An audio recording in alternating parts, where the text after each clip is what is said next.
Acredita-se que a ave tenha chegado ao Brasil em 1503, com Gonçalo Coelho, que atracou no Rio de Janeiro.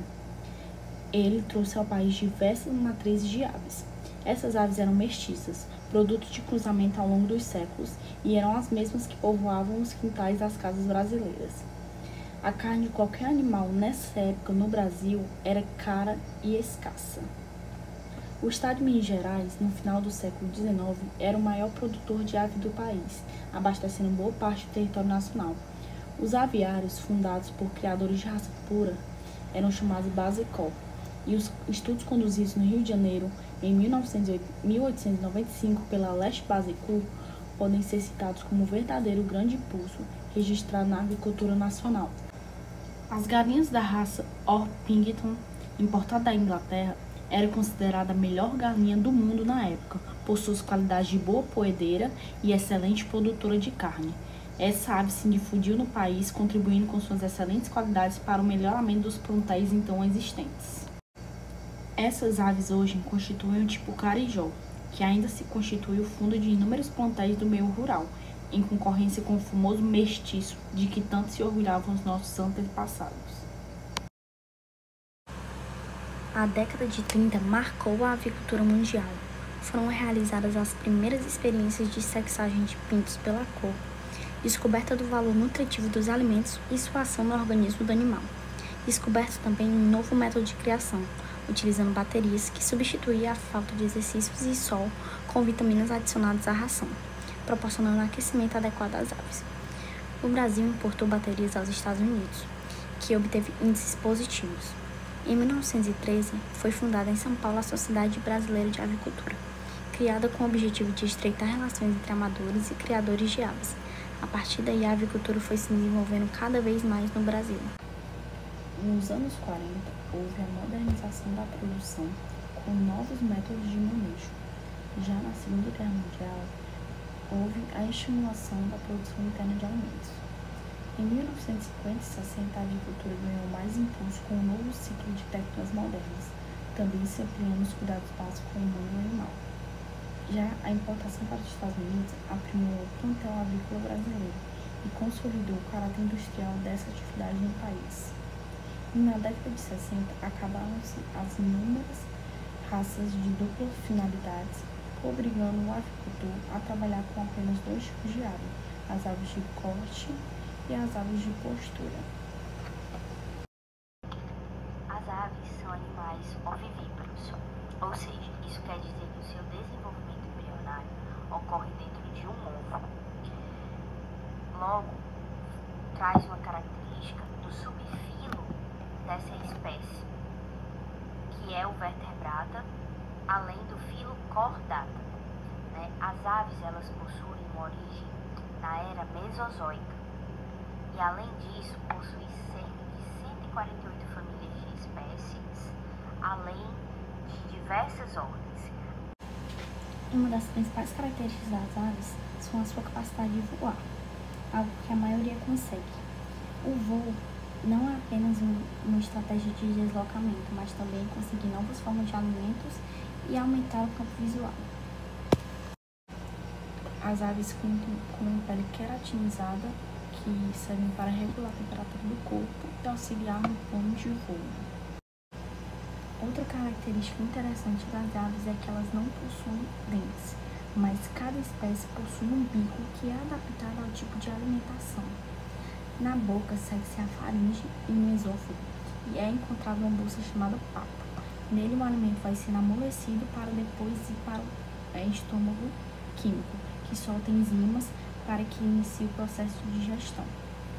Seu tubo digestivo termina na cloaca, que além de ser um órgão digestivo, é também um órgão reprodutor. Em aves voadoras, os seus ossos são leves, para que haja uma diminuição no peso, facilitando o voo. Nas aves, o aparelho circulatório é do tipo fechado, duplo e completo. A separação completa entre sangue venoso e arterial. Além disso, o coração possui 4 câmaras. O sistema circulatório permite a conservação da temperatura da ave. A implementação de programas de melhoramento genético de aves se tornou imprescindível no Brasil. pois a avicultura é uma enorme fonte de renda e o brasileiro dependia da genética externa, portanto, era necessário o desenvolvimento de aves melhoradas e comercialmente competitivas. Os conseguidos devido ao melhoramento genético se caracterizam na redução da idade ao abate, melhora na conversão alimentar, aumento do peso de abate, do rendimento de carcaças e de cortes nobres, entre outros, trazendo como resultado a redução dos custos de produção.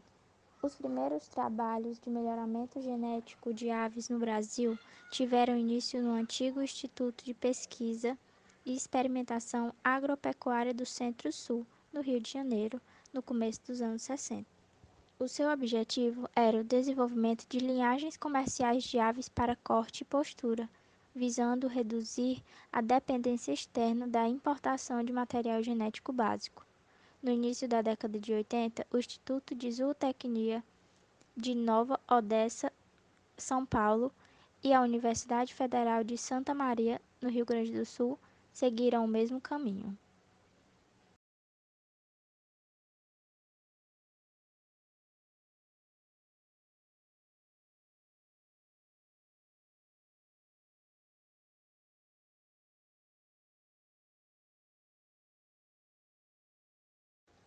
O programa Embrapa teve desenvolvimento de programa de melhoramento completo.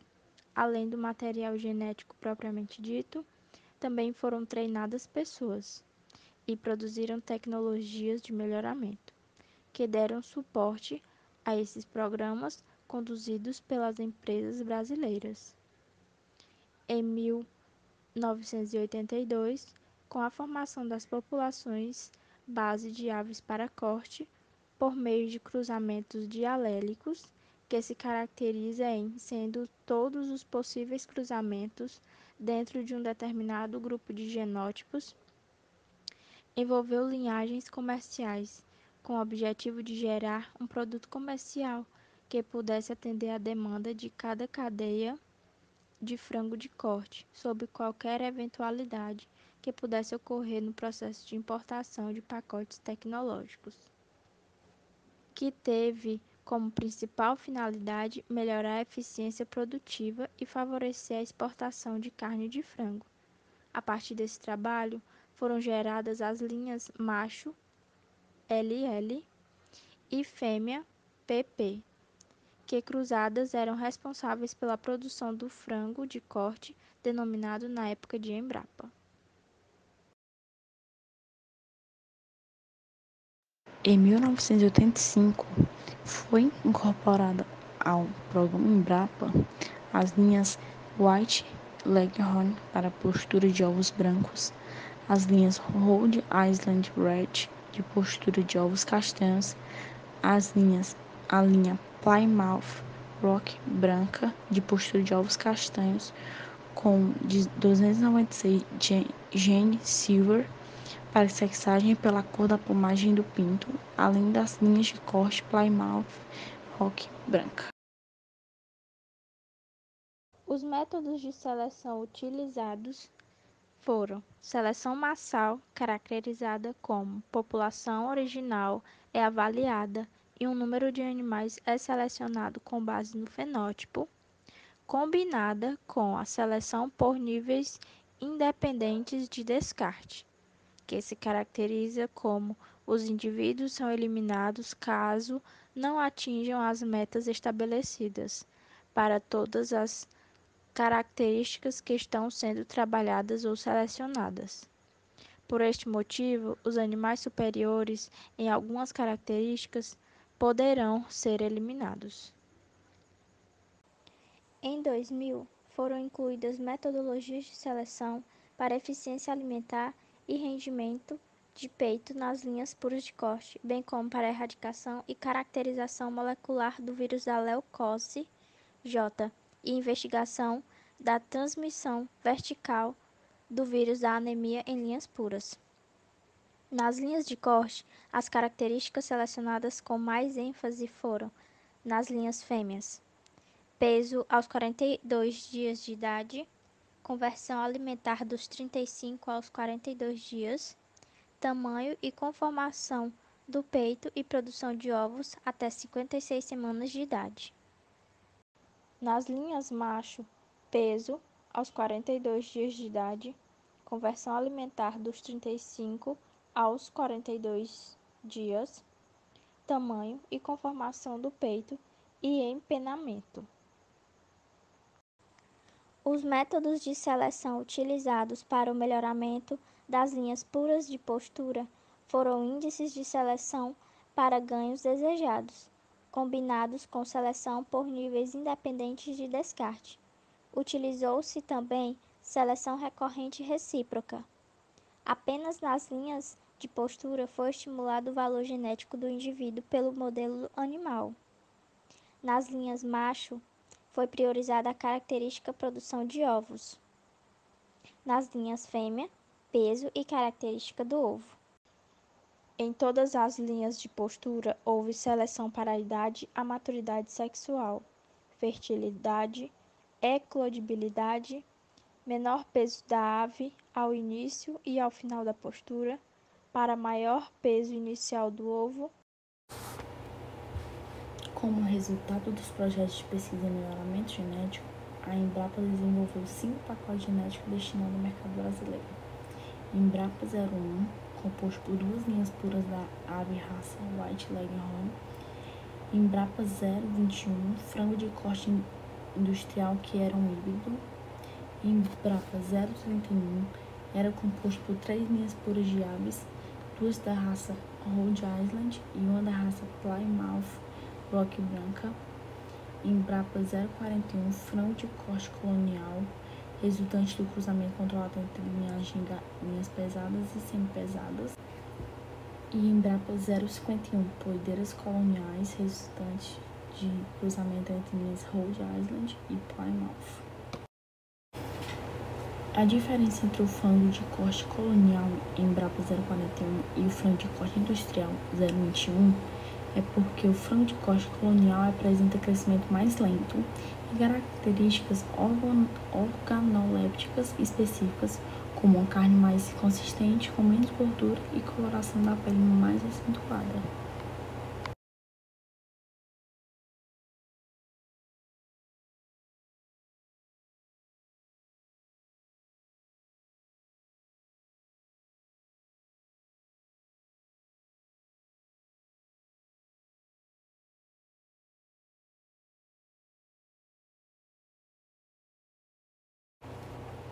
Mas afinal, quais são as características que podem ser selecionadas em diferentes tipos de aves? Nas aves de cortes, é a velocidade de crescimento, peso, plumagem, formação da carcaça, baixo teor de gordura. Já nas aves de postura, o peso tem que estar aos 150 a 290 dias de idade, com boa maturidade sexual, produção de ovos e viabilidade em 2 períodos. E nas reprodutoras é a eclodibilidade, a fertilidade dos machos, o resultado da incubação, a porcentagem de pintos mortos, a porcentagem de pintos mortos na casca, a porcentagem de pintos molhados, a porcentagem de pintos com o umbigo mal cicatrizado e porcentagem de pintos com defeito anatômico, exemplo, umbigo torto.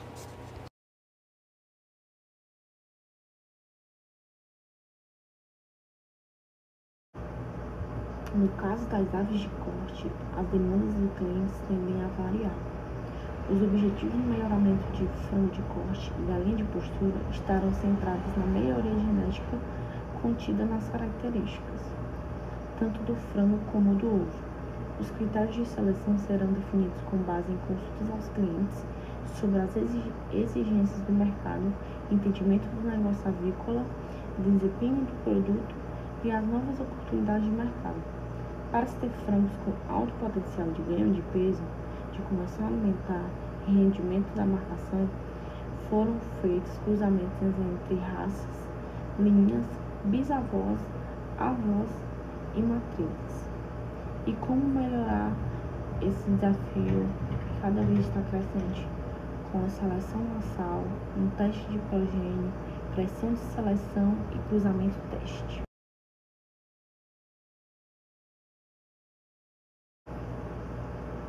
futuro da avicultura comercial no cenário de retirada de antimicrobianos como melhoradores de desempenho está na necessidade da redução do uso de antimicrobianos, ancorada na emergência de bactérias resistentes que desafiam os tratamentos de doenças. Estão cada vez mais investindo na substituição dos antimicrobianos por soluções naturais comercialmente disponíveis, como o uso de ácidos orgânicos, probióticos, prebióticos e óleos essenciais. Vinícius Duarte, médico veterinário, disse: os investimentos estão sendo concentrados nos testes e pesquisas de produtos alternativos, como potencial substituto aos antimicrobianos e nas melhorias das condições de biosseguridade e boas práticas de produção em geral, envolvendo todos os elos da cadeia reprodutiva, desde a cria até o conforto das aves aviários de frango. Incubação high-tech. A avicultura tem evoluído bastante e a produção avícola e a tecnologia é o principal motor desta evolução. A professora Elizabeth Gonçalves conta que a incubação estágio único continua avançando, além de outros meios avançados de nascimento, em condições diferentes do corrente estágio, como hatch care e hatch on-site, com a finalidade de diminuir, eliminar o tempo entre o nascimento e o alojamento das aves e permitir um rápido acesso à água e ao alimento, no caso de frango dos cortes.